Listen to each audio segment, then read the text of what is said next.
क्योंकि चतुराई आपको किसी ना किसी को घाटा देना सिखाएगी, कहीं से धन अर्जित करना सिखाएगी, पर समझदारी भगवान की शरणागति और भजन और ईमानदारी से कमाने की राय देगी। हमें कभी ये नहीं कहना कि यह बहुत चतुर है।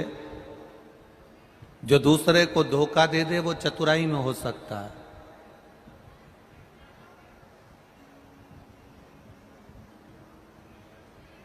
किसी व्यक्ति को बेवकूफ बना देना ये समझदारी नहीं है, इसको चतुराई कह सकते हैं। किसी के धन को खा जाना इसको चतुराई कह सकते हैं। किसी की प्रॉपर्टी को अपना बना लेना इसको चतुराई कह सकते हैं। पर समझदारी उसको कहा गया, समझदारी उसको कही गई कि आप कमाओ, धन लेकर आओ, पर किसी दूसरे का नहीं। आप बंगला बनाओ, पर किसी दूसरे की प्रॉपर्टी पर नहीं। आप जमीन बनाओ, पर किसी की कब्जा करी हुई नहीं। आप जो कुछ करो अपने परिवार के लिए, अपने घर के लिए, अपनी पत्नी के लिए, अपने बच्चों के लिए, अपने कुटुंब के लिए, अपने परिवार के लिए जो कुछ करना है सब करो, पर उसमें किसी का दिल ना दुखे, किसी का मन ना दुखे, किसी को दुख ना हो। इसको समझदारी कहा गया, इसको चतुराई नहीं कहा गया। इसको केवल समझदारी कहते हैं। इसको समझदारी कि आप ना अपने परिवार का बुरा होने दे रहे हो, ना आप दूसरे के परिवार का बुरा होने दे रहे हो। आप ना किसी अपने परिवार के व्यक्ति को तकलीफ में आने दे रहे हो, ना दूसरे व्यक्ति को तकलीफ में आने दे रहे हो। 33 कोटि देवी देवताओं में केवल एक देव अधिदेव महादेव एक ऐसे हैं जो दूसरे का भी भला कर रहे हैं और अपना भी भला कर रहे हैं। और अपने भक्तों से भी मेरा महादेव कहता है कि भूल से भी अपने शरीर के द्वारा, अपनी आत्मा के द्वारा, अपने चित्त के द्वारा, अपने मन के द्वारा, अपनी बुद्धि के द्वारा, अपने द्वारा किसी का दिल ना दुखे, किसी को कष्ट ना हो, किसी को तकलीफ ना हो। इस मन के द्वारा, इस चित्त के द्वारा, इस बुद्धि के द्वारा, इस शरीर के द्वारा, आपके द्वारा किसी का दिल नहीं दुखना चाहिए, किसी का मन नहीं दुखना चाहिए। हम तो यहां तक कहते हैं, शिव महापुराण यहां तक कहती है, आपके परिवार वाले राजी हों कि शिव महापुराण में चलना है, जाना है या जाएंगे, वो कह दें कि जाओ तो जाओ। वो मना कर दें तो आप शिव पुराण में भी मत जाओ। घर में रहकर टीवी पर कथा सुन लो, मोबाइल पर सुन लो। वो कहें कि तुम काम के टाइम कथा मत सुन, बाद में सुन लो। आजकल तो इतने अच्छे अच्छे साधन हो गए कि मोबाइल में रख लो, बाद में जब सब दुकान चले जाएं, कोई व्यापार में चले जाए, कोई स्कूल चले जाए, फ्री जब समय मिल जाए तब छत्रपति शिवाजी यहाँ संभाजी नगर की कथा को निकाल लिया और सुन लिया। किसी का दिल दुखाकर भजन भी नहीं किया जाता। हम तो यहां तक, कई लोग हमसे पूछते हैं,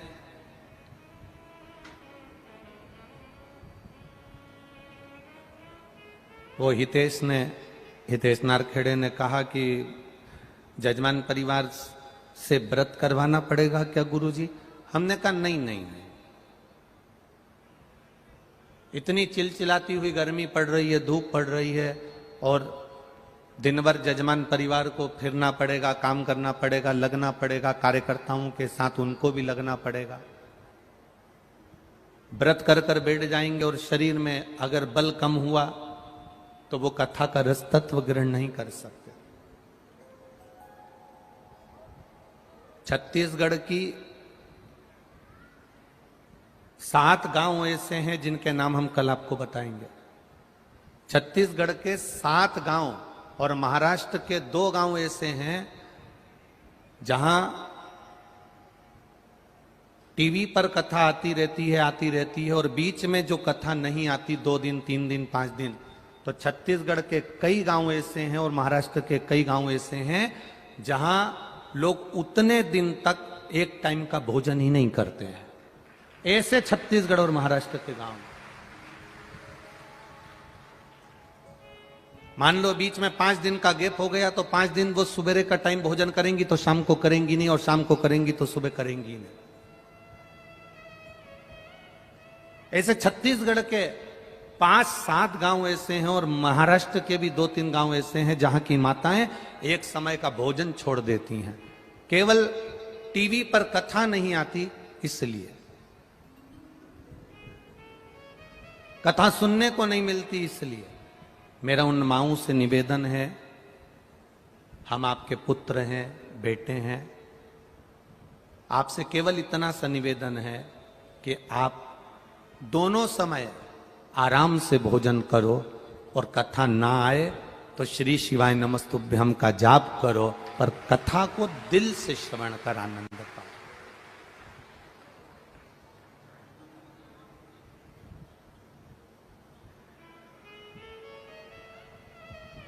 आप हृदय से कथा का रसतत्व ग्रहण करिए।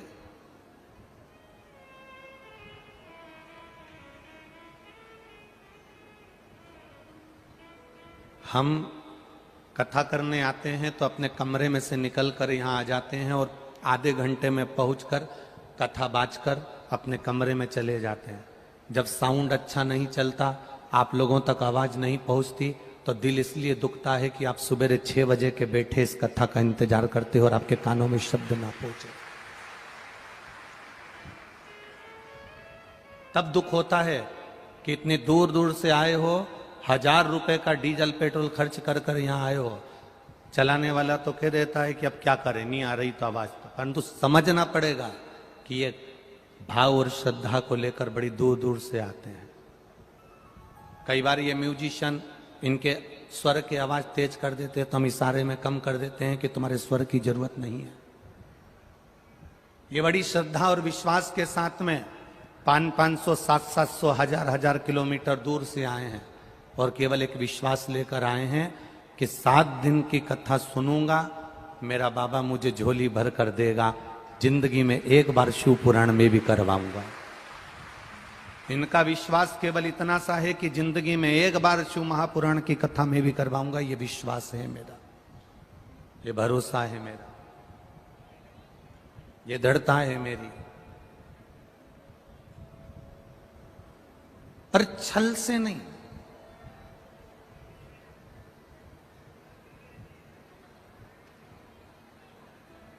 छल से नहीं, एक विश्वास के साथ, एक भरोसे के साथ। चतुराई और समझदारी में अंतर है। चतुराई करने वाला कभी भोलेनाथ को नहीं पा सकता और समझदारी करने वाला कहीं पर भी बैठ जाए भोलेनाथ उसके पास पहुंच जाते हैं। समझदारी किस चीज से होती है? समझदारी वो नहीं है कि आप बहुत पढ़ लिख गए तो समझदार बन गए, आप ऊंचे सिंहासन पर बैठ गए तो समझदार बन गए, आप एसपी कलेक्टर बन गए तो समझदार बन गए, आप कोई मंत्री का पद पा लिए तो समझदार बन गए, आप किसी खूब ऊंचे सिंहासन पर बैठ गए तो समझदार बन गए। पढ़ाई कर ली, इंजीनियर बन गए, डॉक्टर बन गए, कलेक्टर बन गए, एसपी बन गए, एसडीएम बन गए, मंत्री बन गए, संतरी बन गए, कलंतरी बन गए, उसका मतलब ये नहीं कि आप समझदार हो गए। समझदार किसको कहा गया? खूब पढ़ने वाला व्यक्ति समझदार नहीं होता, खूब पढ़ने वाला व्यक्ति समझदार की गिनती में नहीं आता। समझदार तब होता है कि डॉक्टर के ओहदे पर बैठने पर, इंजीनियर के ओहदे पर बैठने पर, मंत्री के ओहदे पर बैठने पर, ऊंचे सिंहासन के ओहदे पर बैठने पर, collector, SP, SDM, DSP, SSP, जो कमिश्नर आदि पद हैं, उन पर बैठने के बाद भी आप किसी के दुख को देखकर दुखी हो जाओ और सुख कर देखकर सुखी हो जाओ, तब समझना कि आप समझदार हो। ये डिग्रियां तो कोई भी प्राप्त कर सकता है, डिग्रियों के बल पर तो कोई भी पद प्राप्त कर सकता है। कोई डॉक्टर बन सकता है, कोई इंजीनियर बन सकता है, कोई कलेक्टर बन सकता है, कोई मंत्री बन सकता है, कोई ऊंचे ऊंचे सिंहासन पर बैठ सकता है। उसमें समझदारी का पद नहीं होता। समझदारी डिग्रियों से नहीं आती, समझदारी वो आती है जो हमारे घर से दी जाती है। माँ बाप, घर के माता पिता अपने बच्चों को जो संस्कार देते हैं, कोई भूखा है उसको भोजन करा देना, कोई प्यासा है उसको पानी पिला देना। आप गाड़ी से जा रहे हो, पड़ोस का व्यक्ति नीचे गिर गया, आप खुश होकर अपनी गाड़ी आगे बढ़ाकर चले गए। बड़ी बड़ी गाड़ियों में आप बैठ कर जा रहे हो और सोचते हो मेरे पास में ये पद है, मेरे पास में ये प्रतिष्ठा है, मैं समझदार हूं। इसको समझदार नहीं कहा गया। किसी गिरे हुए को उठाकर हॉस्पिटल तक पहुंचा देना, यह समझदारी कहलाती है। किसी भूखे को भोजन करा देना, यह समझदारी कहलाती है। किसी प्यासे को पानी पिला देना, यह समझदारी कहलाती है। संत एकनाथ जी के पास में, पैठन के पास में आप रहते हो, वो संत एकनाथ जिन्होंने गधे को भूखा प्यासा देखा तो गंगा जल ले जाकर पिला दिया, वो संत एकनाथ की पीठ के पास आप निवास कर रहे हो। कलेक्टर कोई भी बन सकता है, पद कुर्सी किसी को भी मिल सकती है, सीए कोई भी बन सकता है, इंजीनियर कोई भी बन सकता है, डॉक्टर कोई भी बन सकता है। आप अच्छी पढ़ाई करो, एमबीए कोई भी कर सकता है, बीबीए कोई भी कर सकता है, ऊंचे सिंहासन पर कोई भी बैठ सकता है, फैक्ट्रियां कोई भी लगा सकता है। पर समझदारी का मतलब वो होता है कि किसी के दुख को देखकर आप दुखी हो जाएं और किसी के सुख को देखकर सुखी हो जाएं। पराये दर्द को अपनाए उसे इंसान कहते हैं। जो पराये का भी माल खुद खा जाए उसे हैवान कहते हैं। अब इंसान और हैवान में अंतर हो जाता है। जो दूसरे के दर्द को समझे, दूसरे के दुख को समझे, दूसरे के कष्ट को समझे, वो समझदार है, उसे समझदारी कहते हैं।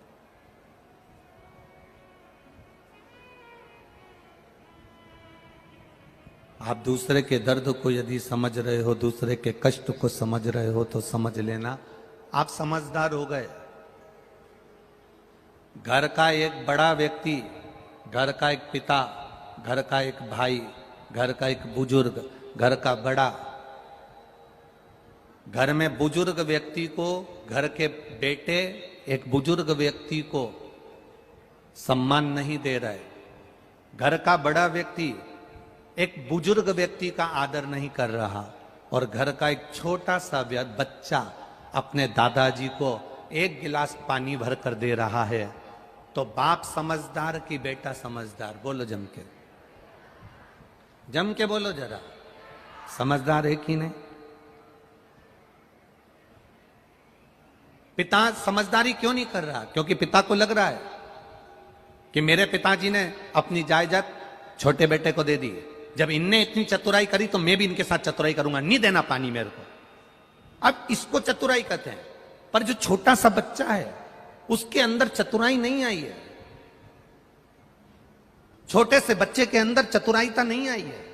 छोटे से बच्चे ने देखा मेरी दादी पूजन कर रही है, छोटा बच्चा उनके पास जाकर बैठ गया, बुझी हुई अगरबत्ती की डंडी पकड़कर वो भी घुमाने लगा। इसको समझदारी कहते हैं। दादी को प्यास लगी, पानी लाकर दे दिया।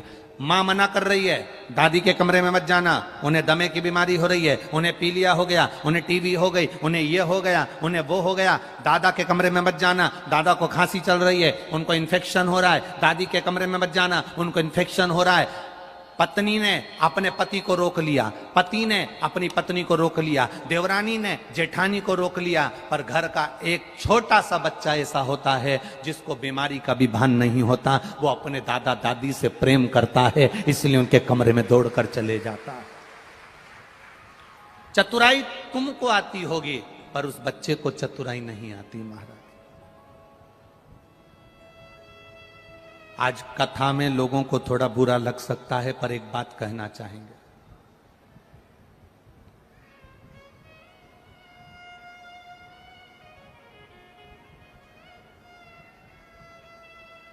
एक बात आपसे कहना चाहेंगे, थोड़ा बुरा लग सकता है, लग जाए तो घर जाके ठंडा पानी में नहा लेना,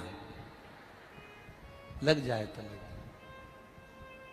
पहले के समय में, पहले के जमाने में दरवाजे पर एक व्यक्ति को बिठाया जाता था कि अंदर कोई कुत्ता ना आए। बोलो सही है कि गलत है? कोई जीव जानवर अंदर ना आए। पहले के समय में एक चौकीदार, एक व्यक्ति को, मनुष्य को, इंसान को बिठाया जाता था कि अंदर कोई कुत्ता ना घुस जाए, अंदर कोई जानवर ना घुस जाए, अंदर कोई जीव जंतु प्रवेश ना कर जाए। आज के जमाने में दरवाजे पर कुत्ते को बिठाया जाता है कि कोई इंसान अंदर प्रवेश ना कर जाए। बदलाव देखिए कितना बदलाव है। कुत्ते को साबुन से नहला रहे हो और अपने आप को गौरव महसूस कर रहे हो कि मैंने कुत्ता नहलाया। कुत्ते की चेन पकड़कर, कट का चड्डा पहनकर, क्या बोलते हैं भगवान, हम तो जानते भी ना है। हाँ वो समझ गए ना, तुम लोग समझ गए ना, बस इतना इतना बरबुंडा, इतना इतना। अब उसको पहनकर, टी शर्ट पहनकर सवेरे सवेरे मॉर्निंग वॉक में कुत्ता घुमा रहे तो अपने आप को ऐसा महसूस कर रहे कि मैं दुनिया का सबसे बड़ा सेठ हूं। पर देखने में ऐसा लगता है कि तुम कुत्ते को घुमा रहे हो कि कुत्ता तुम्हें घुमा रहा है। समझ नहीं आता, समझ नहीं आता। आज के तो कुत्ते भी समझ में नहीं आते कि इनका मुंह किधर है और पूंछ किधर है। कुत्ते ही समझ में नहीं।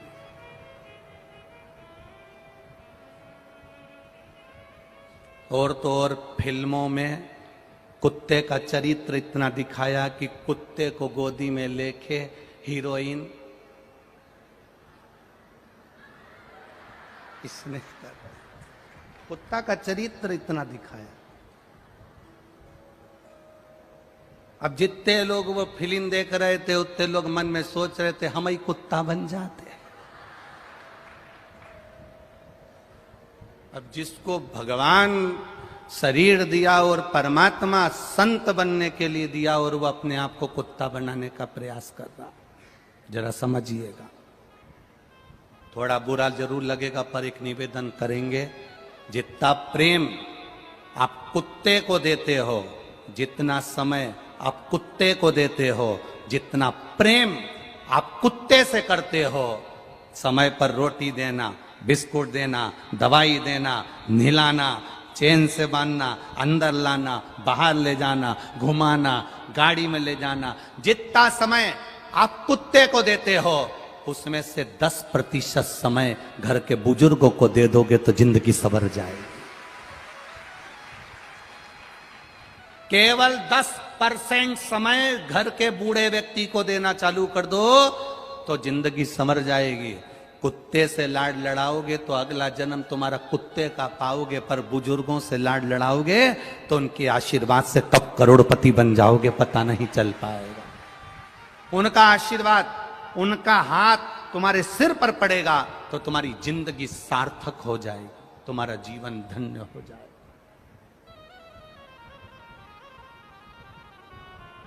करो प्रेम, अगर करना ही है तो गौ माता से प्रेम कर लो, गाय के बछड़े से प्रेम कर लो, गाय की बछिया से स्नेह कर लो। प्रेम करो, प्रेम श्वान से नहीं, कुत्ते से नहीं।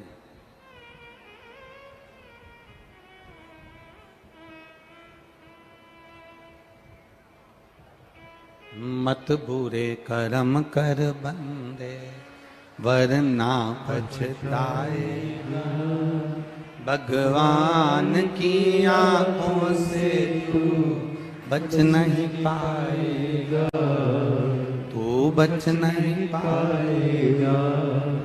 अरे ओ अज्ञानी मत करना, अरे ओ अज्ञानी मत करना, तेरे कर्म का फल भी तू ही पाएगा, जैसा किया तूने तेरे आगे आएगा। मत बुरे कर्म कर बंदे, वरना पछताएगा। भगवान की आंखों से तू बच नहीं पाएगा, तू बच नहीं पाएगा। अरे ओ अज्ञानी मत करना दानी, अरे ओ अज्ञानी मत करना दानी। चतुराई बच्चों को नहीं आती, चतुराई भोले व्यक्ति को नहीं आती।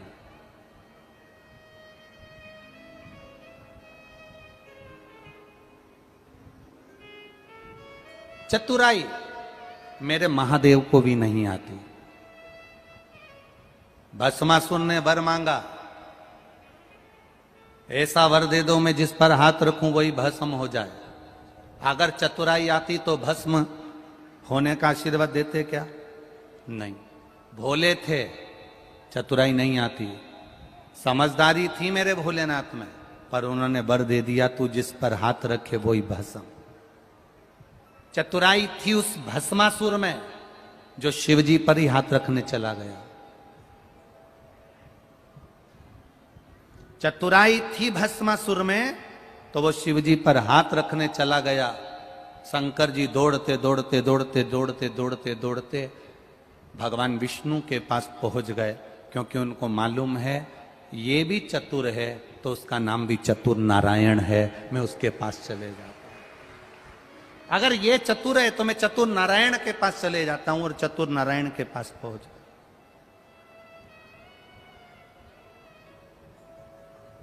भोले को भोला मिलता है, समझदार को समझदार मिलता है, और चतुर को जम के बोलो चतुर मिलता है। आप अगर आज किसी को धोखा देकर 2 रुपए ज्यादा कमा भी लोगे ना कोई तुमको ऐसा चतुर मिलेगा, तुमने उसको धोखा दिया, वो तुम्हें धोखा देकर तुमने 2 रुपए उससे ज्यादा लिए, वो तुमसे 10 रुपए लेकर जाएगा। चतुर को चतुर मिलता। और भस्मासुर जैसे चतुर को चतुर नारायण मिले। क्या करा उन्होंने? स्त्री का रूप लेकर उसको नचाया, नचाया, उसी का हाथ उसी के सिर पर रगवा दिया। अब सोचो, इसने तो वर मांगा था और उसी को समाप्त करवा दिया उसी के वर से। चतुर को चतुर मिल जाता है, भोले को भोला मिलता है, सहज को सहज मिलता है।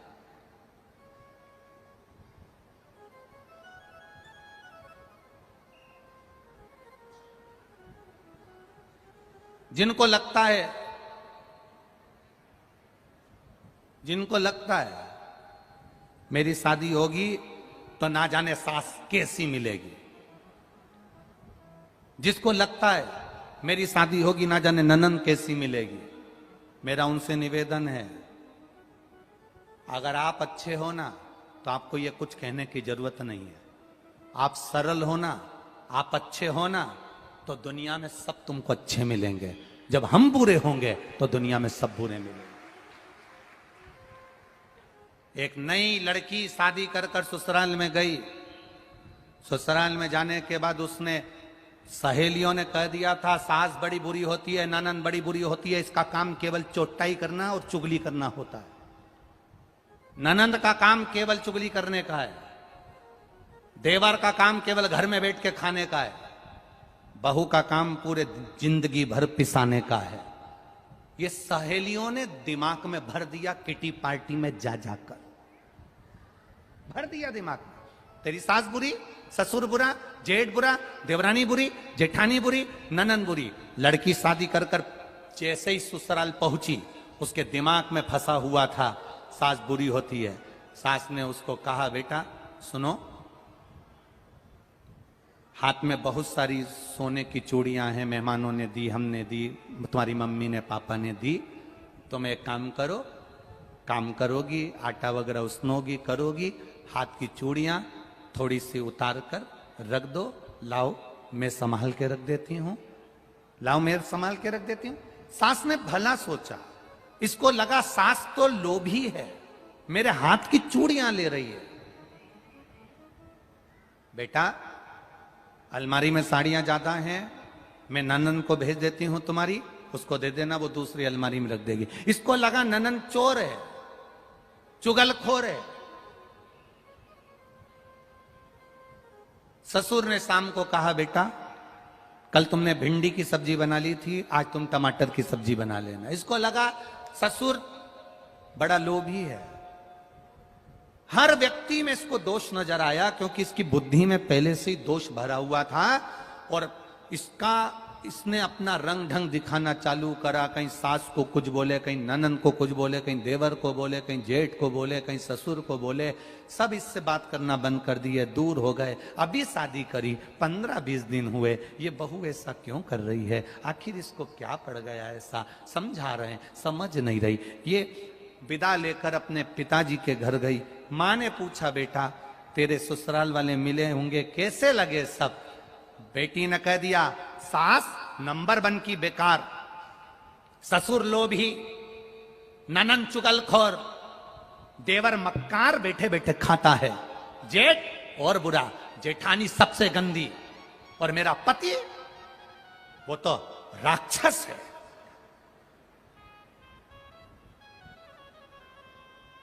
तो तेरे पड़ोसी तो अरे पड़ोसी नंबर 1 के बेकार, इतने घटिया, इतने गंदे, जिनका मुंह देखना पसंद नहीं मेरे को। मां समझ गई, पड़ोसी तो अच्छा लगता ना, इतने बड़े परिवार में कोई तो ठीक नजर आता ना, पर दिक्कत केवल इतनी सी है, जो काले कलर का चश्मा लगाता है उसको सब काले नजर आते हैं, जो पीले कलर का लगाता है उसे पीले दिखते हैं, जो नीला लगाता उसे नीले दिखते हैं, जो लाल लगाता उसे लाल दिखते हैं, जो खुद अंदर से बुरा होता है उसे सारा विश्व बुरा नजर आता है। ये सृष्टि सब गंदे। क्या चाहती है, क्या चाहती है? बस अगर एक सुधर गई ना तो सब सुधर गए। कौन? मेरी सास की बहुत चलती है मां, मेरी सास का मुंह बंद कर दो बस, या ऐसा मुझे स्लो पॉइजन दे दो कि ये धीरे धीरे करके मर जाए। सास, इसकी मां जो थी, उसने अपने पति से कहा, जो डॉक्टर था, तुम्हारी बेटी को स्लो पॉइजन चाहिए सास के लिए। डॉक्टर कभी किसी को मारना नहीं चाहता, जब तक दम लगती है उसको बचाने का प्रयास करता है। जब तक उसमें श्वास है तब तक डॉक्टर भी आस देते रहता है कि बच सकता है, बच सकता है। डॉक्टर ने अपनी पत्नी से कहा, ये पुड़िया ले जाओ, बेटी को दे दो, बेटी से कहना रोज थोड़ा थोड़ा चाय में डाल देना, पर बेटी से कहना अब सास 1.5 महीने में मर जाएगी तो 1.5 महीने में उससे झगड़ा मत करना, अब मरने तो वाली है ना तो उससे प्रेम करना, जो बन सकता वो बोले भी तो तू चुप रह लेना, वो आड़ा टेढ़ा कहे तू मौन रहना, ठीक है, थोड़ा थोड़ा सा डालना, सास मर जाएगी। बहू फिर पहुंची ससुराल, चाय बनाती, उसमें थोड़ी सी डाल देती, डालती, सास को दियाती। सास कुछ भी बोलती, बहू सुन लेती। सास को अच्छा लगा कि अपने माँ के घर गई थी तो माँ ने कुछ सिखा दिया, सुधर गई, अच्छी हो गई। आज सास ने कहा चल मैं तुझे बाजार ले चलती हूँ, तेरे पाँव की चप्पल बेकार हो रही है, दिला लाती हूँ। चप्पल दिलाने गई तो सूट भी दिला लाई, कपड़े भी दिला लाई। उसने कहा माँ मेरे हाथ की अंगूठी खराब हो गई, माँ ने उसको तोड़वा के दूसरी बड़ी साड़ी बनवा दी, चल। सास बहू में 15 दिन में इतना प्रेम हो गया, इतना प्रेम हो गया, इतना प्रेम हो गया। बेटी दौड़कर अपनी माँ के पास वापिस मायके जाकर कहती है, माँ पिताजी से कह दो मैं अपनी सास को मरता हुआ नहीं देखना चाहती, उसको वापिस जिंदा कर दे। हम सुधर गए, हम अपने आप को संवार लें। ना सास बुरी होती है ना बहू बुरी होती है, बुरा समय होता है, वक्त होता है। उस समय को थोड़ा सा टाल दीजिए, अपने आप आपकी जिंदगी संवर जाएगी, अपने आप आपका जीवन संवर जाएगा।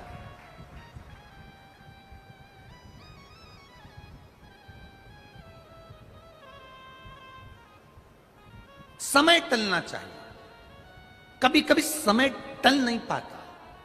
कल शाम को 7 बजे उड़ीसा में एक ट्रेन हादसा हो गया।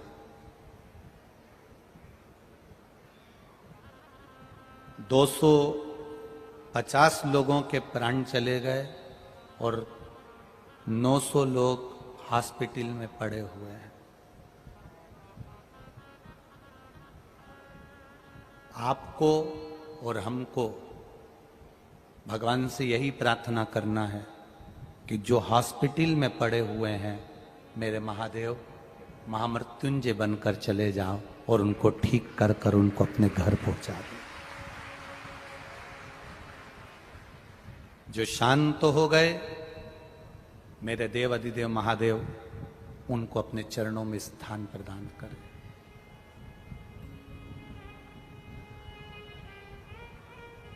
बहुत छोटा सा जीवन है। उस ट्रेन हादसे में भी जितने लोग गए होंगे, कई लोग वहां पर एंजॉय करने गए होंगे। कोई उड़ीसा घूमने जा रहा होगा, कोई चेन्नई घूमने जा रहा होगा, कोई कोलकाता घूमने जा रहा होगा। गर्मी का छुट्टी है, अपने बच्चों अपने परिवार के साथ एंजॉय करने जा रहे होंगे, घूमने फिरने जा रहे होंगे। खूब एंजॉय के हिसाब से निकले होंगे। उनको ये नहीं मालूम होगा कि हमारे साथ में घटना घट जाएगी और हम मर जाएंगे। किसी को नहीं मालूम। 2 कदम भी आप घर से निकल रहे हो, आपको नहीं मालूम कि आपके साथ में क्या होना। नेपाल की कथा में एक बात कही थी, पर्स में क्या इतने लोग गए होंगे तो इनके पर्स में क्या गोली नहीं होगी, दवाई नहीं होगी? बोलो ईमानदारी से, होगी कि नहीं होगी? सिर दर्द की गोली, हाथ पे दर्द की गोली, सिर की गोली, आंख का ट्यूब, कहीं घुटना दुखे उसकी दवाई, हर एक। आप भी आए हो इतने सारे लोग कथा सुनने के लिए, आपका भी पर्स खोल कर देखो, उसमें भी कोई ना कोई टेबलेट, कोई ना कोई दवाई पड़ी होगी। घर से निकलो, दवाई लेकर निकलो चाहे ना निकलो, पर माता पिता के चरण छूकर जरूर निकला तो दुआ साथ चलेगी तुम्हारे। महादेव को 1 लोटा जल चढ़ाकर चलना तो दुआ साथ चलेगी तुम्हारे साथ। दवाई पर्स में ना होगी, चल जाएगा, पर दुआ साथ चलना चाहिए। दुआ साथ चलेगी तो दवाई की जरूरत नहीं पड़ेगी और पार उतर जाओगे, निश्चित है। दुआ साथ।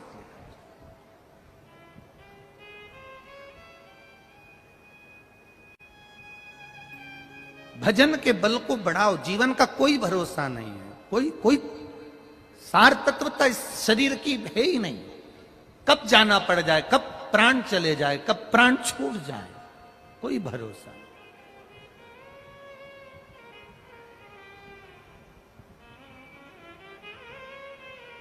श्वास रुक जाएगी चलते चलते, क्षमा बुझ जाएगी जलते जलते, दम निकल जाएगा रोशनी का, क्या भरोसा है इस जिंदगी का।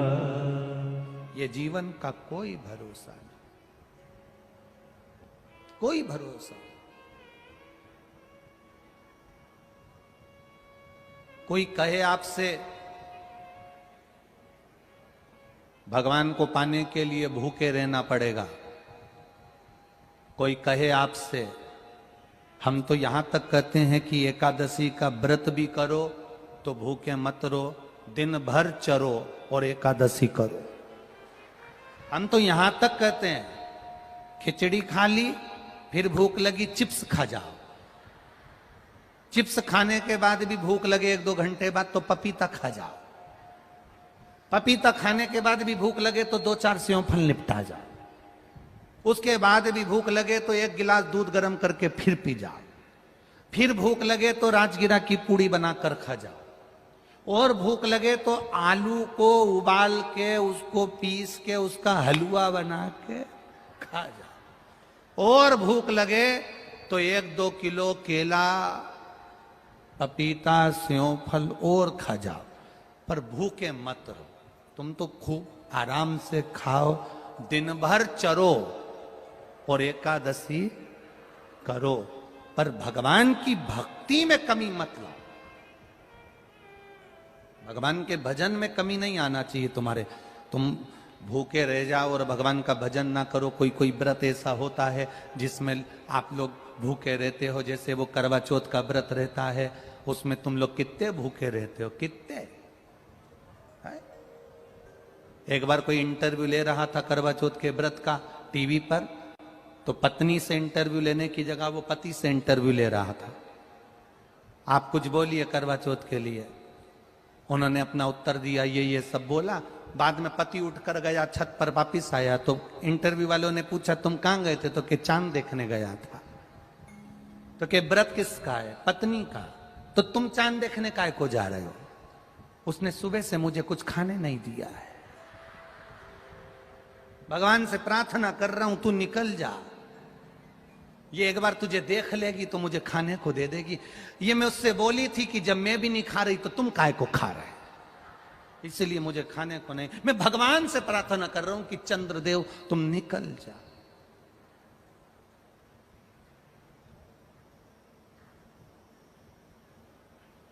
चांद निकल भी गया। पत्नी चांद को चलनी में देख रही है, फिर पति का मुंह देख रही है। पति इसका मुंह नहीं देख रहा।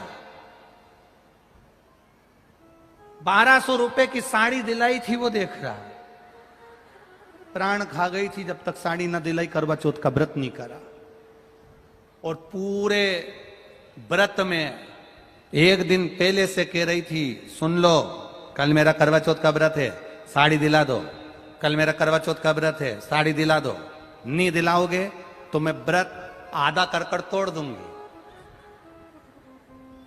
पति को लगा ये तो मेरा सुसाइड कराने की आफत। इसने व्रत तोड़ा और मैं निपटा। उससे अच्छा इसको 1200 की साड़ी दिला दी। कहां चित्त जा रहा? अलमस्त रहकर, खुश रहकर, प्रसन्न रहकर भगवान का भजन कर, दुखी होकर नहीं।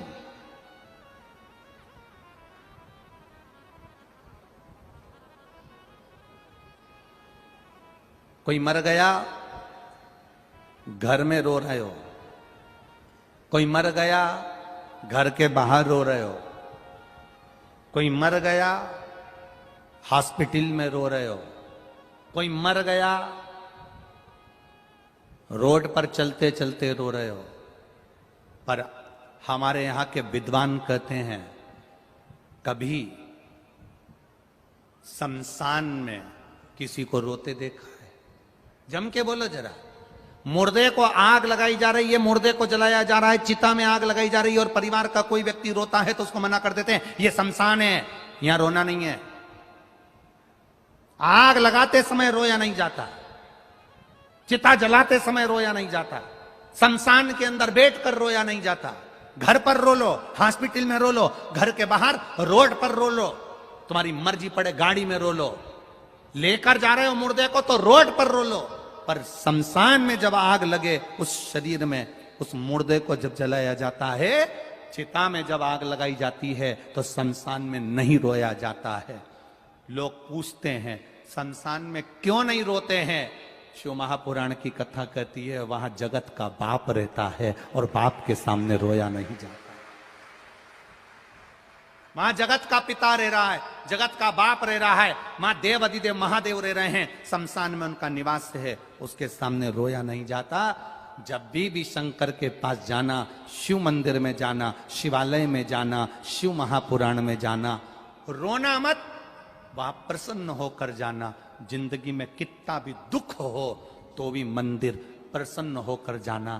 तो पार्वती जी भी शिव जी से कह देंगी इसकी जिंदगी में कितना दुख है, कर्जा है, बीमारी है, किराए के मकान में रह रही है, दुकान नहीं चल रही है, बच्चे सुन नहीं रहे हैं, गलत संगति में जा रहे हैं, पढ़ाई का पैसा नहीं है, रोटी के लिए मोहताज है, उसके बाद भी मंदिर में पानी चढ़ाने आती है, एक लोटा जल चढ़ाने आती है और मुस्कुरा कर आती है, हंस कर आती है। शंकर भगवान कहते हैं पार्वती इसकी जिंदगी में दुख है और ये मेरे मंदिर में आकर मुस्कुरा रही है, इसलिए आज जब ये जल चढ़ाकर जाएगी तो मैं इसको आशीर्वाद दे दूंगा कि तेरे सारे दुख कटेंगे और तू मुस्कुराती रहेगी।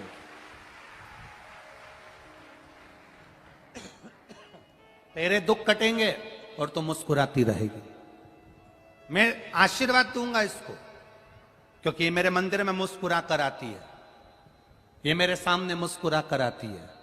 जो बहू सास के सामने 24 घंटे रो कर जाए, हमारे को तो तुमने ऐसी साड़ी चढ़ाई थी, हमारी शादी में तो केवल 1 लाख रुपए खर्च करे, देवर की शादी में इतने खर्च करे, ननन की शादी में ऐसा करा, उसकी शादी में ऐसा करा, हमको तो कुछ दिया ही नहीं, हमको तो कुछ करा ही नहीं, हमको तो कुछ करा ही नहीं। जिंदगी भर जो रोती रहे रोती रहे रोती रहे रोती रहे रोती रहे, तो सास भी सोच लेती है इसकी तो जिंदगी में रोना ही लिखा है।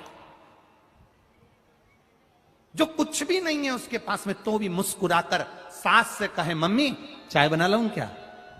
बेटा दूध नहीं है। सास कह रही है दूध नहीं है, और बहू कह दे तो कोई बात नहीं मां, काली चाय पी लेते थोड़ा नींबू निचोड़ के, पेट भी साफ हो जाएगा। जो विषम परिस्थिति में भी मुस्कुराकर अपने आनंद को जीती है, सास भी सोच लेती है मेरी जिंदगी में ऐसी बहू कहीं नहीं मिलेगी। परमात्मा जितने जन्म देना मेरी बहू बेटी इसी को बनाकर भेजना, कोई दूसरे को नहीं। विषम परिस्थिति में भी जो समता ढूंढे, विषम परिस्थिति में भी जो सुख ढूंढे, विषम परिस्थिति। जब पहली बार माता पार्वती जी शादी कर कर आई कैलाश धाम पर, शादी करके आने के बाद उन्होंने जब कैलाश धाम पर देखा तो कहीं उनका रहने के लिए जगह ही नहीं थी। अब कैलाश में कहां जगह रहने के लिए? आज भी कैलाश में कहां जगह है रहने के लिए? आप चले जाओ कैलाश पर्वत, कैलाश मानसरोवर की जिन्होंने यात्रा करी होगी उनको मालूम होगा। नीचे मानसरोवर में तो रुक सकते हो पर कैलाश पर नहीं रुक सकते। आपकी मर्जी हो तो आप जाके रह सकते हो। 4-6 महीने रह के बता दो कैलाश के पास, ऊपर मानसरोवर में नहीं, ऊपर। कहां रहने की जगह? पार्वती मैया विवाह कर कर आई तो कैलाश पर कहीं रहने की जगह नहीं थी। माता पार्वती जी शिव जी के पास आकर बैठ गईं। बैठने के बाद देवादिदेव महादेव ने पार्वती को देखा और पार्वती को देखकर पूछा, पार्वती तुम आज जब मेरे साथ शादी कर कर आई, नंदी पर बैठकर आई तो बोलती रही, नंदी पर बैठकर आई तो बोलती रही, शादी में फेरे डले तब बोलती रही, जयमाला हुई तो बोलती रही, प्रसन्न रही, बोली, अच्छा व्यवहार करा, पर जब से तुम घर आई हो तब से तुम्हारा मुंह उतरा हुआ है। कोई कोई बहू ऐसी हो जाती है, शादी में फेरे डले तो मुस्कुराए, स्टेज प्रोग्राम होए तो मुस्कुराए, गुलाब जामुन खाए तो मुस्कुराए, पार्लर जाए तो मुस्कुराए, गाड़ी में पति पत्नी दोनों आ रहे थे तो मुस्कुराए, पर घर में जब से उन्हें आई और 1-2 दिन रहने के बाद इसका मुंह उतर जाए तो पति पूछेगा कि नहीं पूछेगा, तू पहले तो अच्छी रह रही थी, अब क्या हो गया तेरे को, क्यों सांप सूंघ गया तेरे को, क्या तकलीफ हो गई तेरे को? भगवान शंकर ने पार्वती जी से पूछा तुझे तकलीफ क्या है, तुझे कष्ट क्या है, क्या बात है, तुम मौन क्यों है? पार्वती जी कहती है कि मैं शादी कर कर तो आ गई पर यहाँ रहने की जगह नहीं है। शंकर भगवान कहते हैं पार्वती एक काम करो, क्या चाहती हो? तुम जो बोलोगी वो हो जाएगा, तुम बताओ क्या चाहती हो? पार्वती जी कहती हैं मैंने दुनिया का बहुत वैभव देखा है,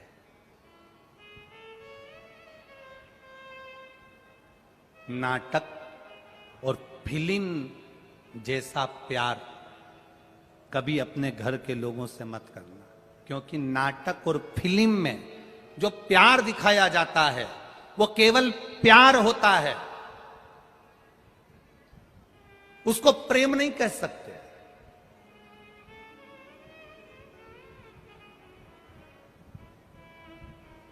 उसको प्रेम नहीं कह सकते।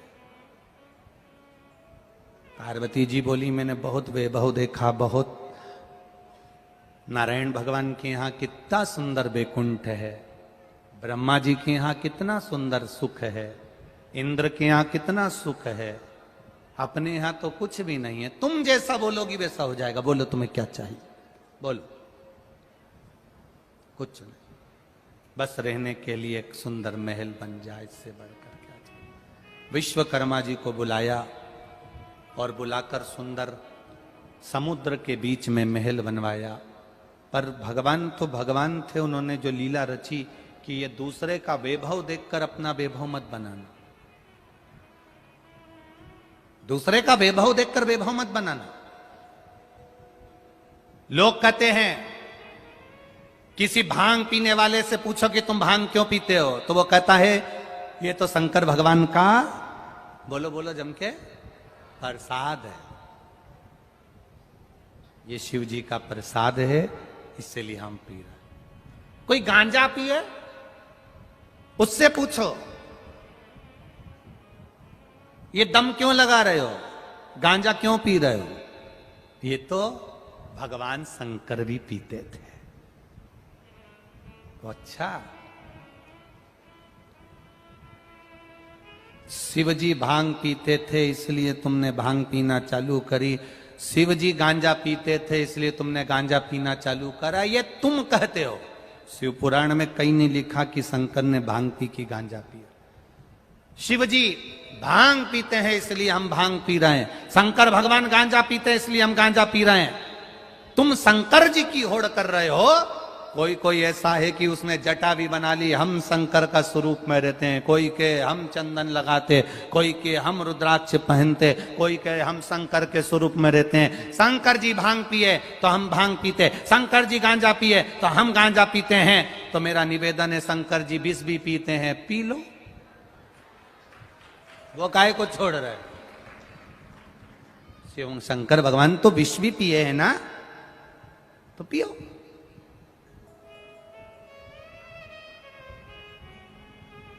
दान, वैराग्य और आत्महत्या झटके से होती है। क्या क्या चीज, जम के बोलो जरा। दान, वैराग्य, वैराग्य से मतलब है भजन करना, सबसे दूर रहकर स्मरण करना, वैराग्यता। दान, वैराग्य और आत्महत्या झटके से हो जाती है, झटके से। आत्महत्या करने जा रहे हो, मरने जा रहे हो, और मरते मरते एकदम विचार आ गया मेरी पत्नी और बच्चे का क्या होगा, नहीं मरा, वापिस आ गया, और विचार ही नहीं करा और मर गया तो मर गया। दान करने के लिए चले, एक कटोरी चावल लिया, एक 10 रुपए लिए, 50 रुपए लिए, 100 रुपए लिए, 500 रुपए लिए, 1000 रुपए लिए।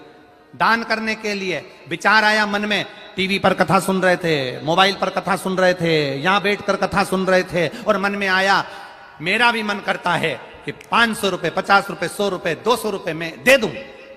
बस तुमने विचार करा और मन से हाथ में मोबाइल आया और तुमने दिया, या बैंक में गए या कहीं गए और दे दिया तो दे दिया। और फिर विचार आया कि मैं दान करूंगा, और मन में आया कि मुझे दान करना है, और दान करने जैसे ही चला इतने में मन में आया कि अब मैं थोड़ा 7 दिन की कथा पूरी सुन लूं, इसके बाद दान करूंगा। इतने में मालूम पड़े 500 रुपए पल्लू में बांध के लाई थी दान करने के लिए, आखिरी दिन दूंगी, आखिरी दिन दूंगी, आखिरी दिन दूंगी। इतनी मालूम पड़ा 7 दिन में ना जाने किसने पल्लू भी खोल लिया, लेके भी निकल गया। अब रो रही मैं तो दान करने के लिए 500 रुपए लाई थी, पड़ोसन से कह रही मैं 500 रुपए लाई थी दान करने, तो करे नहीं, आखिरी दिन करती, आखिरी दिन 7 दिन निकाले, ये जिंदगी के 7 दिन। शिव पुराण कितने दिन की, भागवत कितने दिन की, जन्म कितने दिन में हुआ अपना, रविवार, सोमवार, मंगलवार, बुधवार, गुरुवार, शुक्रवार, शनिवार, रवि, और बस ये 7 दिन। विवाह हुए तो फेरे कितने डले, 7। भगवान कृष्ण ने जो पर्वत उंगली पर उठाया वो कितने कोस का था, 7 कोस। कितने दिन तक उठाया, 7 दिन तक। विवाह 7 दिन का, जन्म 7 दिन में, मरोगे भी रविवार, सोमवार, मंगलवार, बुधवार, गुरुवार, शुक्रवार और शनिवार। 7 दिन। रविवार को जन्म हुआ, सोमवार को बड़े हुए, मंगलवार को ब्याह हुआ, बुधवार को बच्चे हुए, गुरुवार को बीमार पड़े, शुक्रवार को हॉस्पिटल गए, शनिवार को निपट गए। पूरे दिन ऐसे ही निकल गए। भजन कब करा, भजन कब किया?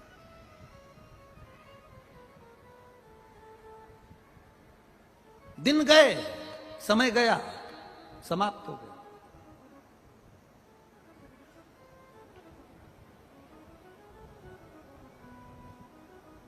आज कितने दिन की कथा हो गई है? 30। कितना दिन बचा? 4। बचपन, जवानी, अधेड़ी, बुढ़ापा। बस 4 अवस्था के 4 दिन रह गए हैं। बचपन, जवानी, अधेड़ी और बुढ़ापा। कल कथा का 4था दिन रहे खुशी मनाना। कल हमारा बचपन, मतलब कल हमारा बर्थडे दिन है। कल अपन सब पैदा हुए, सब पैदा हुए। बचपन, जवानी, अधेड़ी और बुढ़ापा। 4 अवस्था का पहला दिन, चतुर्थ दिवस की कथा रहे। पैदा हुए।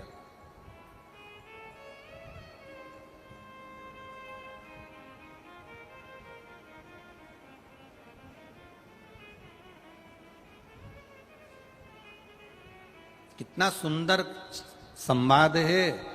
पूरी भारत की भूमि पर जन्मदिन मनाया जाता है।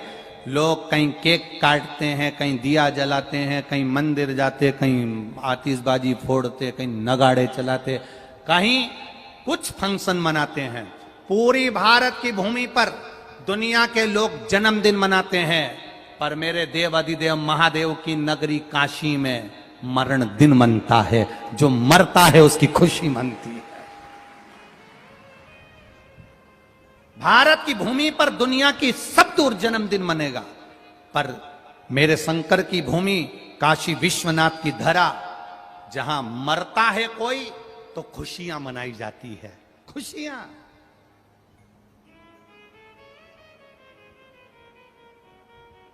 क्यों? क्योंकि काशी में मरने वाले को गुरु मंत्र मेरे महादेव देकर भेजते हैं। उसका फिर पृथ्वी पर जन्म नहीं होता, वो तर जाता है। जन्म और मृत्यु के प्रपंच से छूट जाता है। गया गया।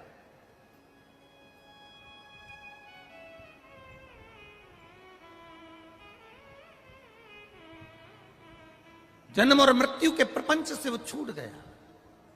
ये इतने सारे लोग, भक्त लोग कथा सुनने आते हैं पंडाल में 7 दिन की। अपने साथ में अपने पूर्वजों का कोई मर गया, अधोगति में चले गया, कोई समाप्त हो गया, बहुत अभिलाषा लेकर चले गया, अटैक आ गया, कोरोना में चले गया, सुसाइड कर लिया, कुछ हो गया, बीमारी से चला गया, कुंवारे मर गया, जवानी में मर गया, अधोगति में मर गया, कोई बहू, कोई बेटा, कोई पति, कोई पिता, कोई अचानक जो मर गया, उसका फोटो भी लेकर यहां लोग कथा में आते हैं। आपने कई लोगों को देखा होगा फोटो लेकर बैठे रहते। कारण क्या है? कारण क्या है कि ये फोटो लेकर कथा में बैठी हुई हैं? ये फोटो लेकर कथा में बैठे हुए हैं। बाकी की कितनी कथा आप लोग टीवी पर देखते हैं। जितनी आप टीवी पर कथा देखो, चाहे भागवत जी सुनो, चाहे रामायण जी सुनो, चाहे देवी भागवत सुनो, कितनी भी कथा सुनना, उसमें आपको ये फोटो लेकर बैठा हुआ कोई नहीं मिलेगा। अपने अपने पूर्वजों का, अपने अपने पितरों का, अपने अपने घरे गए हुए जीवों का फोटो लेकर किसी कथा में कोई नहीं मिलेगा। केवल एक शिव महापुराण में लोग फोटो लेकर बैठे रहते हैं। उसका कारण क्या होता है? क्या कारण? केवल एक कारण, जो पार्वती जी से महादेव ने कहा था, पार्वती ये तुम रुका, जो चंचुला को कथा सुना रहे हैं, ये तुम रुका जो चंचुला को कथा सुना रहे हैं, ये कथा कोई साधारण नहीं, जिसके जजमान आप और हम बनकर बैठे हैं। ईश्वर जी गोरा जी बनकर, गणा और गोर बनकर बैठे हैं। सुनो पार्वती, जिस स्थान पर शिव महापुराण की कथा होती है, जो उस कथा को श्रवण करने के लिए जाता है, उसके घर के जीव उसके साथ कथा श्रवण करने के लिए पहुंचते हैं। जब कथा पूरी हो जाती है तो उन जीवों का कल्याण अपूर्व हो जाता है। अपने आप सारी पुराणे तुम्हारी 7 पीढ़ी को तार सकती है, पर शिव महापुराण के लिए उज्जैन के ऋण मुक्तेश्वर मंदिर की दीवार पर पत्थर पर अंकित कर कर लिखा कि केवल एक शिव महापुराण की कथा ऐसी है, शंकर भगवान का गुणगान ऐसा है, शिव तत्व ऐसा है, शंकर भगवान की शिव महापुराण ऐसी है जो 7 पीढ़ी नहीं 71 पीढ़ी को तार देती है। केवल एक शिव महापुराण की कथा जो सुनता है, सुनकर जो बाहर निकल कर जाता है, अपने अपने गांव में कथा सुनने के बाद अगर आप जाते हो, आपके शरीर से जो हवा छू कर भी निकल जाती है, तो वहां पर भी जो जीव तड़प रहा होता है, पड़ा हुआ होता है, उसका भी कल्याण हो जाता है, उसकी भी मुक्ति सहज हो जाती है।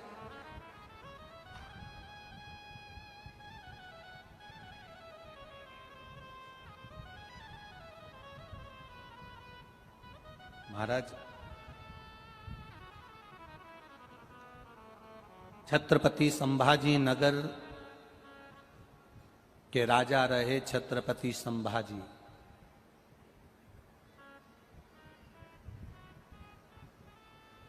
जितना कष्ट छत्रपति संभाजी महाराज ने नहीं झेला होगा, उससे 1000 गुना ज्यादा कष्ट छत्रपति संभाजी महाराज की धर्मपत्नी येसुबाई ने झेला था।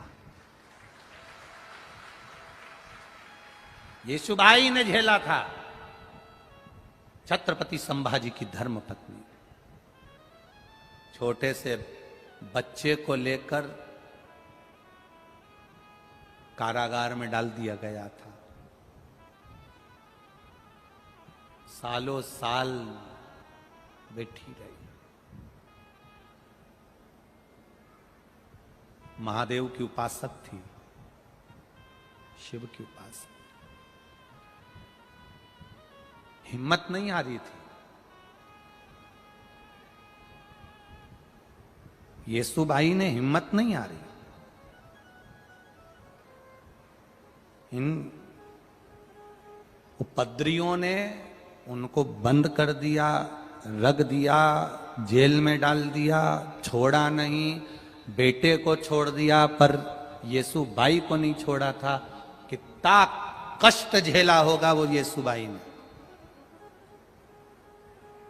कितना कष्ट।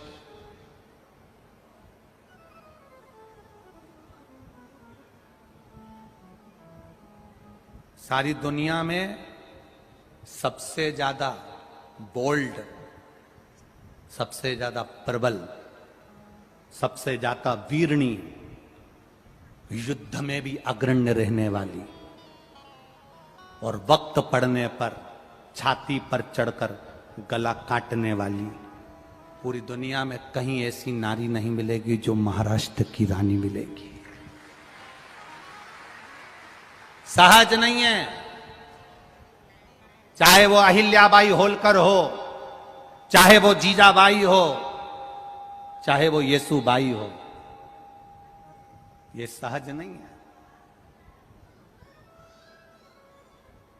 एक बार येसुबाई से एक प्रश्न किया गया था, आप लोगों को मालूम होगा शायद, अगर आप महाराष्ट्र के निवासी हो तो आप लोगों को स्मरण में होगा। छत्रपति संभाजी की धर्मपत्नी येसुबाई से एक प्रश्न किया गया था,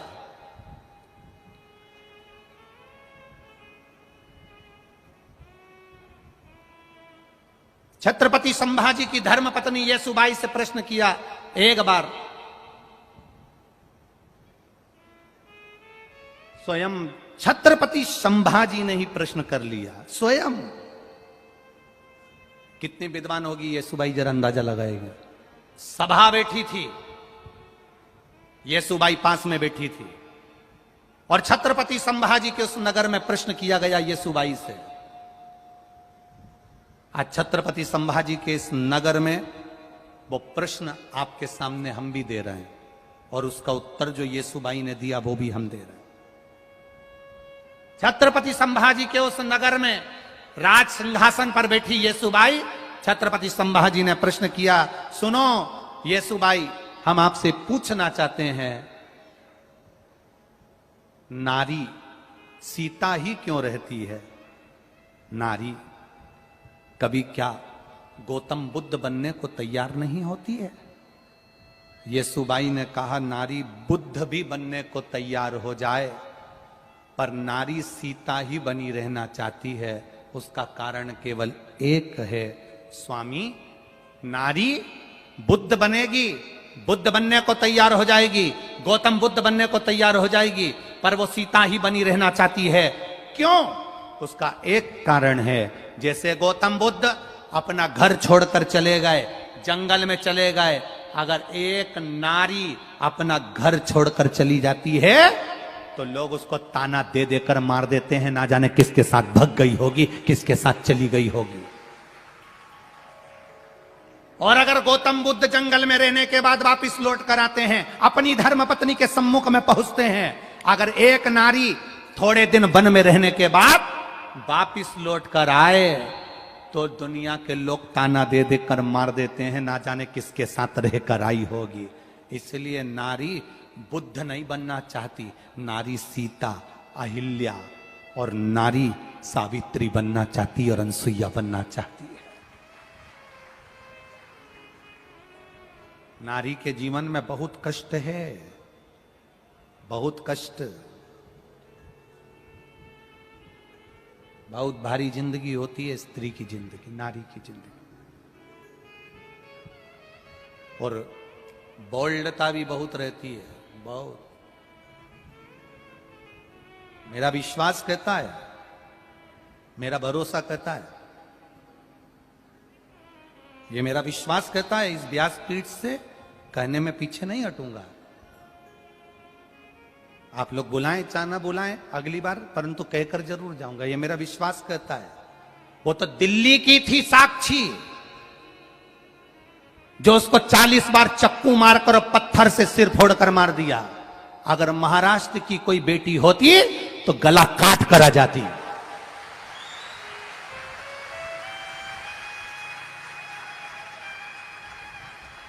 अगर महाराष्ट्र की कोई बेटी होती तो गला काट कर आती।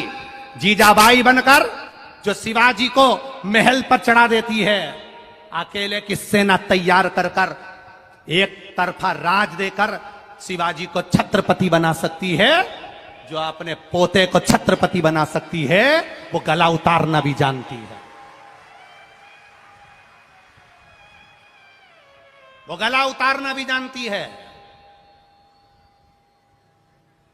कभी अटैची में मिल रहे हैं लाशें, कभी फ्रीज में मिल रही है, कभी रोड पर मारे जा रहे हैं। खुशी तो उस दिन होगी, बोलूं क्या केवल तुम्ही ने प्रेम किया है? उसने गलती देखी, तुम्हें मार दी, तुम भी तो कोई गलती दिखती होगी कभी जिंदगी में, तुम्हें भी तो गलती दिखती होगी। क्यों? प्यार में और प्रेम में अंतर है। प्यार में खून खच्चर होता है, पर प्रेम में खून खच्चर नहीं होता। आपसे निवेदन है,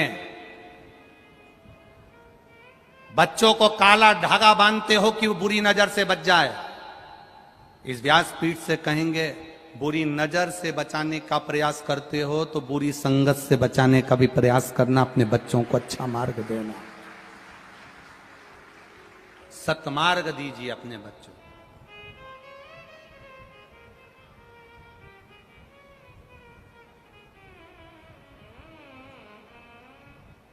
ये विधायक जी, आपके लिए पत्र आया है। आपके लिए बहुत पत्र आए हैं विधायक जी। ये पत्र लिखा है किसी बेटी ने, यहीं रहते हैं सारे पत्र, आप पढ़ सकते हो।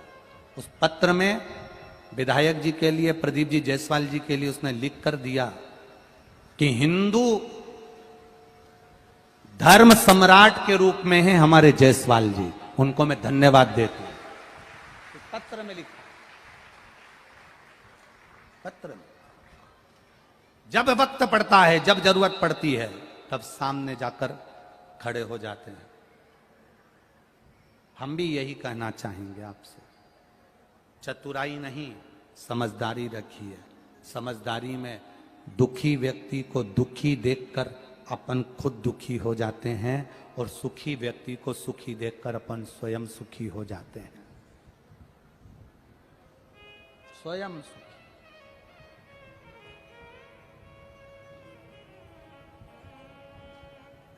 एक बात कहना चाहेंगे, इतनी सारी कथाएं राजनीति के नेताओं की करी, पर जायसवाल जी आपके बेटे जैसा ऋषिकेश और उसका भाई जैसा छोरा नहीं देखा। आपके बेटों जैसा बेटा, ऋषिकेश जैसा छोरा नहीं देखा, उसके बड़े भाई जैसा बेटा नहीं देखा। आप अंदर बैठे हो, वो रोड पर कार्यकर्ताओं के साथ खड़े रहकर व्यवस्था करवाने में लगा रहता है।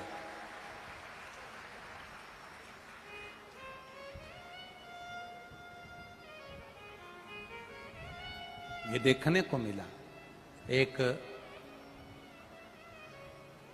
कथा और मालेगांव में करी थी, वहां दादा बाबू भूसे जी की, उनके भी बेटे ने बहुत मेहनत करी। यहां पर भी देखा कार्यकर्ताओं के साथ ऋषिकेश और उसका बड़ा भाई दोनों सेवा में लगे। बहुत जरूरी है, बहुत जरूरी। आप अपने भीतर के बल को जगाइए। येसुबाई, छत्रपति संभाजी की धर्म पत्नी वहां कैद में बंद थी, तो भी उसकी वीरता समाप्त नहीं हुई, उसकी वीरता खत्म नहीं। क्यों नहीं छोड़ा? येसुबाई के बेटे को छोड़ दिया और येसुबाई को नहीं छोड़ा गया था, कैद में बंद रखा था। आप लोगों तो जानते हो सब। नहीं छोड़ा येसुबाई को, छत्रपति संभाजी की धर्मपत्नी को कैद से नहीं छोड़ा गया। क्यों? अगर यह बाहर निकल गई तो फिर हमको दौड़कर भागकर जाना पड़ेगा और ये नगर राज्य वापिस येसुबाई का हो जाएगा। येसुबाई को छोड़ा नहीं गया।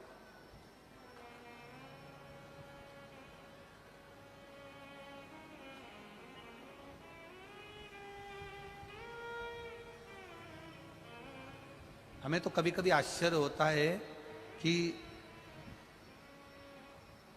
कितना दुख झेला तो भी छोड़कर नहीं गई।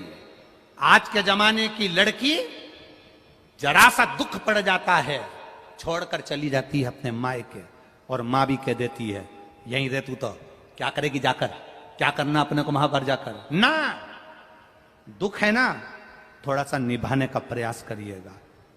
समय बुरा होता है, समय को थोड़ा निकालने का प्रयास करना। हो सकता है एक व्यक्ति के साथ विवाह हुआ वो बेकार निकल जाए, दूसरे के साथ किया वो कौन सा अच्छा निकल जाए, किसको मालूम। बुरा और अच्छा किसने जाना। प्रयास करो। शिव के मंदिर में जाओ, शंकर की चौखट पर जाओ, देवादिदेव महादेव के मंदिर में जाना, मुस्कुरा कर जाना। रोकर कभी भगवान के मंदिर में मत जाना, रोकर कभी शिव पुराण में मत आना, झगड़ा कर कर कभी शिव महापुराण में मत आना, घर में विवाद कर कर कभी शिव महापुराण में मत आना, घर में विवाद कर कर कभी सीहोर के कुबेरेश्वर धाम मत आना। अगर घर के लोग कहें कि कुबेरेश्वर धाम जाओ तो जाओ, विवाद कर कर नहीं, झगड़ा कर कर नहीं, प्रेम के बल पर कुबेरेश्वर धाम भी आओ और प्रेम के बल पर शिव महापुराण की कथा में भी आओ, तो भगवान तुमको देगा भी प्रेम से, प्रदान भी करेगा तो प्रेम से। सहजता के भाव में आइए, श्रेष्ठता के भाव में।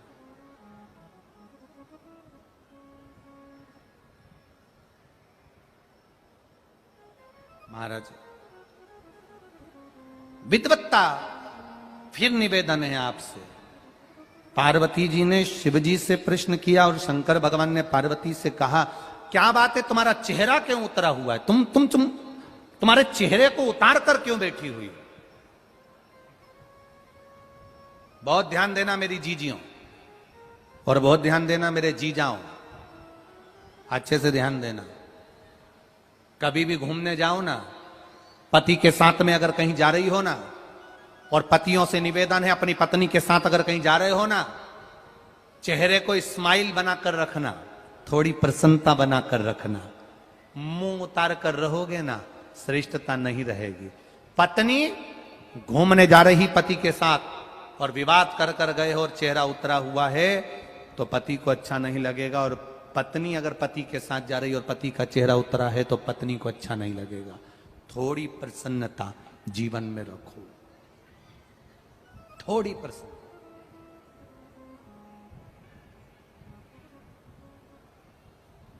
अपने अपने घर में हॉल के अंदर एक इतनी बड़ी तख्ती लगाकर टांग दो, इतनी बड़ी तख्ती अपने घर के अंदर हॉल में टांग दो। उस तख्ती में लिख दो, आप बहुत अच्छे लग रहे हो, थोड़ा हंस लो। तख्ती पे लिख दो, आप बहुत अच्छे लग रहे हो, थोड़ा सा हंस दो। जेब में मोबाइल हो चाहे ना हो, पर तुम्हारे चेहरे पर स्माइल होना जरूरी है।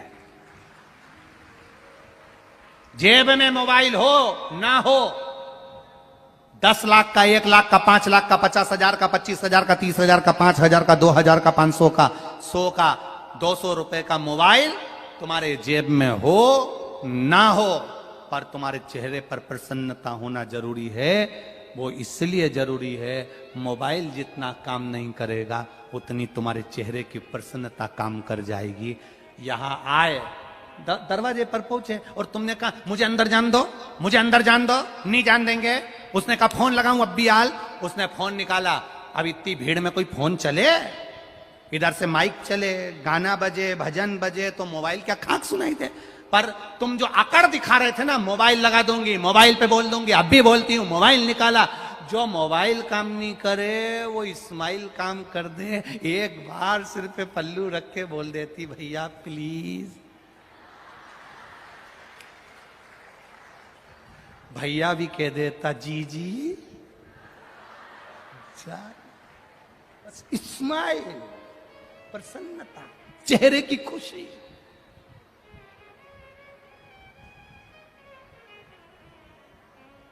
कितनी भी गाड़ी भरी हो, कितनी भी गाड़ी, खूब सीट भरी हो ट्रेन के अंदर, खूब गाड़ी भरी हो, एक छोटा सा तो शब्द है प्लीज, फिर तो कितनी भी भरी होगी ना, बैठ जा, प्लीज। अंग्रेजी के 2-3 शब्द बहुत अच्छे, थैंक यू, प्लीज और सॉरी। भाई ये 3 शब्द बड़े काम के, तुम इसको पकड़ के रख लो।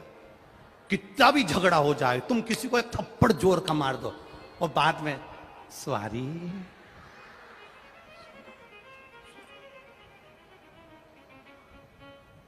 हो गई।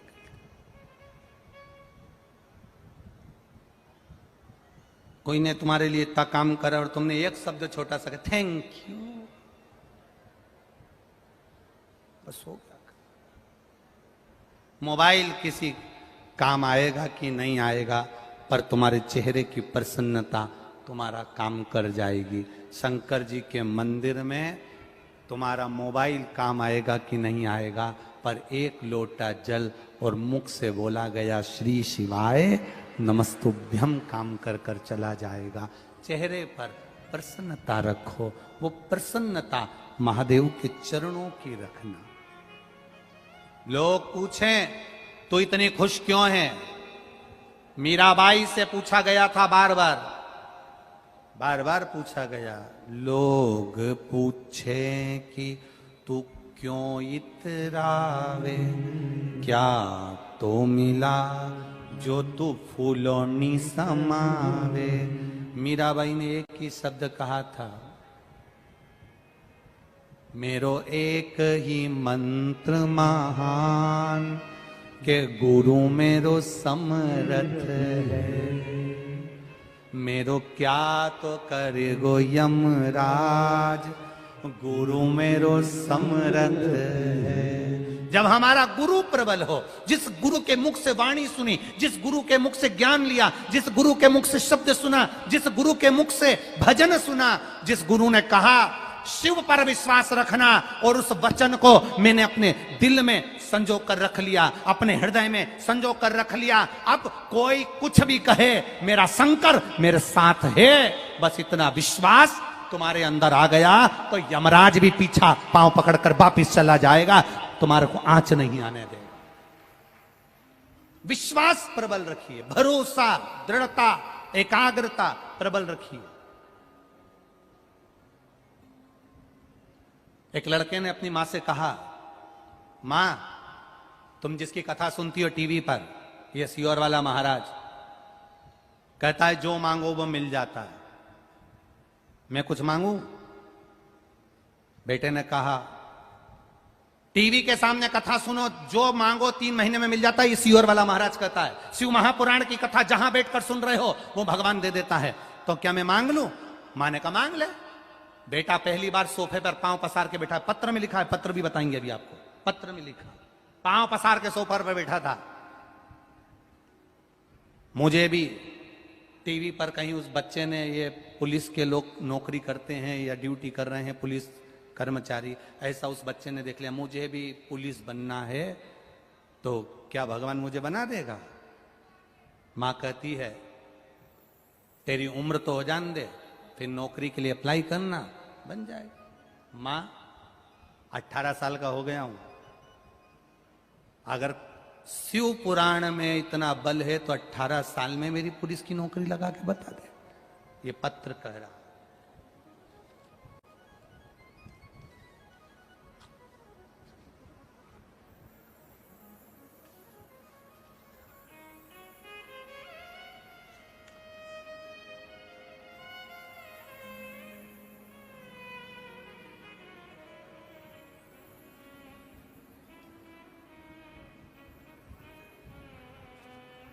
शंभु शरण पड़ी मांगू घड़ी रे घड़ी, दुख काटो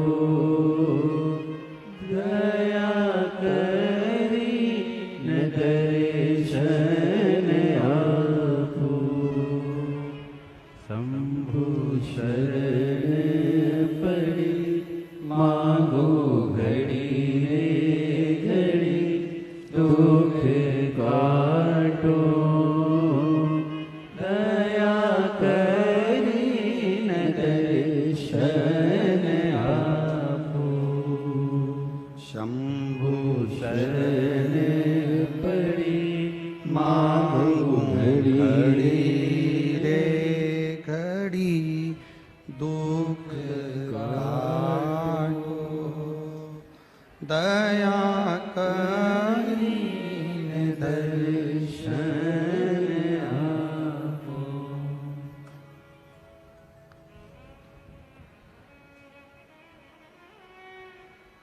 मेरा नाम मंगला गणेश कोली, मैं रहने वाली चिंचोली तहसील जिला जलगांव महाराष्ट्र से हूं। कहीं बैठी हो तो हाथ हिलाइएगा, कहीं बैठी हो तो अपना हाथ हिलाइएगा। मेरा नाम मंगला गणेश कोली, मैं रहने वाली चिंचोली तहसील जिला जलगांव महाराष्ट्र से हूं। मेरा मोबाइल नंबर ये है। पत्र आप लोग भी अपने अपने टीवी पर स्क्रीन पर उस पत्र को पढ़िएगा।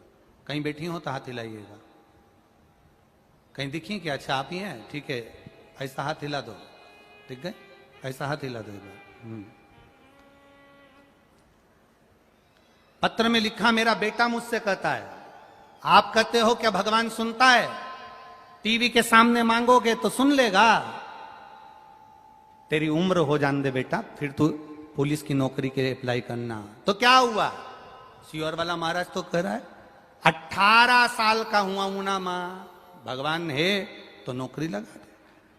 उसमें लिखा इतना बड़ा चमत्कार ये दुनिया का कहीं नहीं हो सकता गुरुदेव। इतना, आप पत्र पढ़िए, गुरुदेव इतना बड़ा चमत्कार हुआ कि मेरा बेटा 18 साल की उम्र में रायगढ़ पुलिस में भर्ती हो गया। ये शिव तत्व है, ये शंकर है, ये इस पत्र में लिखा है। बहुत बहुत बधाई हो बाबू आपको, खुश होइए। एक बार दोनों हाथ हिला दो फिर से। हाँ, बहुत बहुत बधाई। बैठिए। हर हर महादेव। शिव किसको कहते हैं? औघड़ी किसको कहते हैं? दयालु किसको कहते हैं?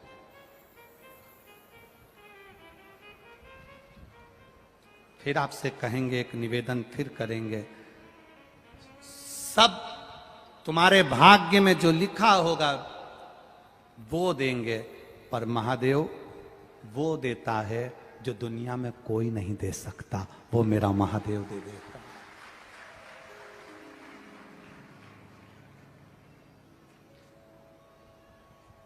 18 वर्ष की आयु में नौकरी मिल जाना, केवल एक टीवी के सामने कथा सुनते सुनते विचार कर लिया। अगर विश्वास पक्का है, कई लोग टीवी के सामने कथा सुनते हैं पर भरोसा पक्का नहीं कर पाते, कई लोग मोबाइल पर कथा सुनते हैं पर भरोसा पक्का नहीं कर पाते। आपसे भी निवेदन करेंगे, आपके मोबाइल का सदुपयोग करा करो। रात्रि में सोने से पहले 5 मिनट शिव महापुराण की कथा सुना करो। 5 मिनट निकालकर, पति भी है तुम्हारे पास में, बच्चे भी हैं तुम्हारे साथ में, 5 मिनट शिव महापुराण की कथा निकालो और सुनो। और विश्वास रखकर सुनना, भरोसा रखकर, दृढ़ता रखकर सुनो। यहां पर भी बैठे हो कथा सुनने के लिए, तो विश्वास पक्का रखना कि मैं कथा सुनने आई हूं, मेरा बाबा मुझे खाली नहीं भेजेगा, मेरी झोली भर कर भेजेगा, ये निश्चित है, खाली नहीं भेजेगा वो। एक पत्र भेजा है किसी ने, उसमें लिखा है 7 साल के बाद संतान दी। बाबा ने, डॉक्टरों ने मना कर दिया था कि तुम्हारे घर औलाद नहीं होगी। 7 साल संतान नहीं होगी, डॉक्टर ने कह दिया था, तुम्हारे यहां औलाद का सुख नहीं है, डॉक्टर कहे। एक ने लिखा है 9 साल के बाद संतान हुई। कविता महेंद्र राठौड़, राजपुर जिला बड़वानी, मध्य प्रदेश से आई हैं कथा सुनने के लिए। कहीं बैठी हो तो हाथ हिला सकती हैं। कहीं अगर बैठी हो, कविता महेंद्र राठौड़, राजपुर जिला बड़वानी, मध्य प्रदेश से हैं, कहीं बैठी हो तो अपना हाथ हिला सकती हैं। जिन्होंने पत्र में लिखा है, बैठी हैं क्या? कहीं बैठी हो तो हाथ हिला सकती हैं। जिन्होंने पत्र में लिखा 9 साल के बाद भगवान ने संतान दी है, ये शिव कृपा। और एक ने लिखा 7 साल के बाद डॉक्टर ने मना कर दिया था, सारी उम्मीदें छोड़ दी थी, आस छूट गई थी, तब भगवान ने कृपा कर कर संतान का सुख दिया है। ये शिव कृपा है, ये शंकर। ओ खाली न जाता कोई दर से तुम्हारे, खाली न जाता कोई दर से तुम्हारे, मैं भी खड़ी हूँ नंगे बाहें पसारे, मैं भी खड़ा हूँ नंगे बाहें पसारे, अपने हृदय से लगा लो, लगा लो, गिरी जा रही हो, उठा लो, उठा लो, भोले अपने दर से अब तो न टालो, गिरा जा रहा हो, उठा लो, उठा लो, खाली न जाता कोई दर से तुम्हारे, खाली न जाता कोई दर से तुम्हारे, मैं भी खड़ा हूँ बाहे पसारे, अपने हृदय से लगा लो गिरा जा रहा हो, उठा लो। शिव कृपा करना, दया करना। आप कृपा करोगे तो सब कुछ हो सकता। जो सोचो नहीं तो भी हो जाएगा, विचारा नहीं तो भी हो जाएगा, विचारा ही नहीं तो भी हो जाएगा।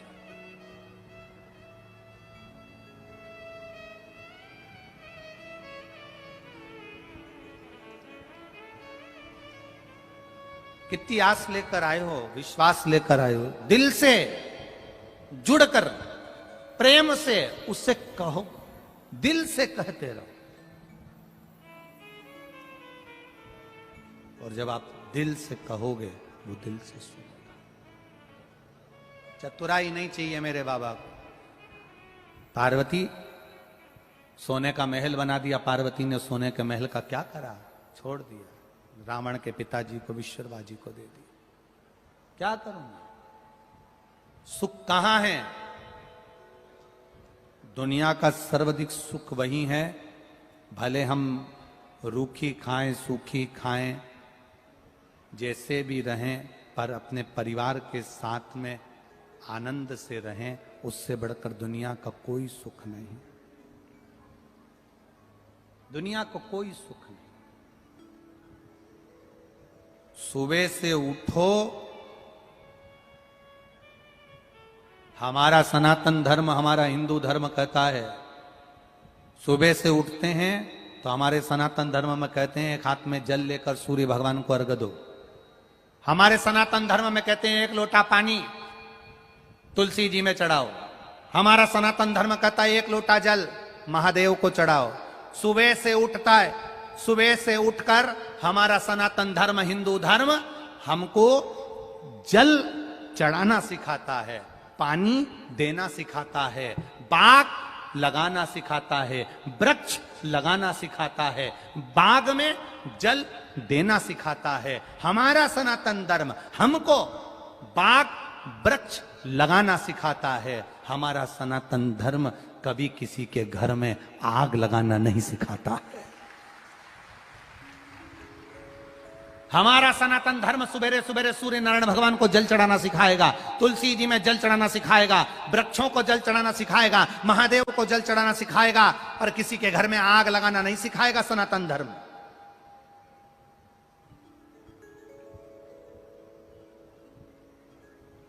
हमारा सनातन धर्म कहीं आग लगाने की प्रेरणा नहीं देता कि तुम आग लगा कर आना।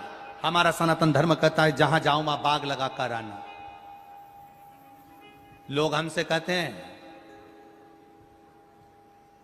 यहां पर भी हमारे बहुत सारे भगत बैठे हुए हैं, तो वो हमसे कहते थे गुरुजी एक बार घर आओ ना, पांव रखो ना हमारे घर पर आकर। गुरुजी एक बार घर आओ ना, थोड़ा सा पांव रखो ना। हम उनसे कहते हैं घर आकर करेंगे क्या?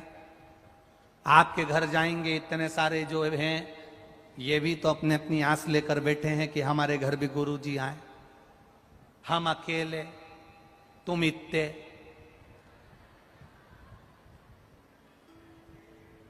सात दिन भी अगर तुम्हारे सबके घर जाऊंगा तो भी दिन कम पड़ जाएंगे। इसलिए हम किसी के घर नहीं जाते, एक काम जरूर करते हैं, तुम्हारे दिल में अपना घर जरूर बना लेते हैं। बहुत घर जाकर करेंगे भी क्या? इतने सारे हो, तुम्हारे घर घर जाएं इतने सारे हो के कब तक? कथा में आओ, टीवी के सामने कथा सुनो, फेसबुक यूट्यूब पर कथा सुनो, आस्था चैनल पर कथा सुनो, पंडाल में बैठकर कथा सुनो। अपने हृदय में शंकर का घर बना लो, अपने हृदय में शिवालय बना लो। जब दिल में शिवालय बन जाएगा तो किसी को बुलाने की जरूरत नहीं पड़ेगी, गुरु और महादेव खुद अपने घर पहुंच जाएंगे। आप दिल को शिवालय बनाओ, मन को शिवालय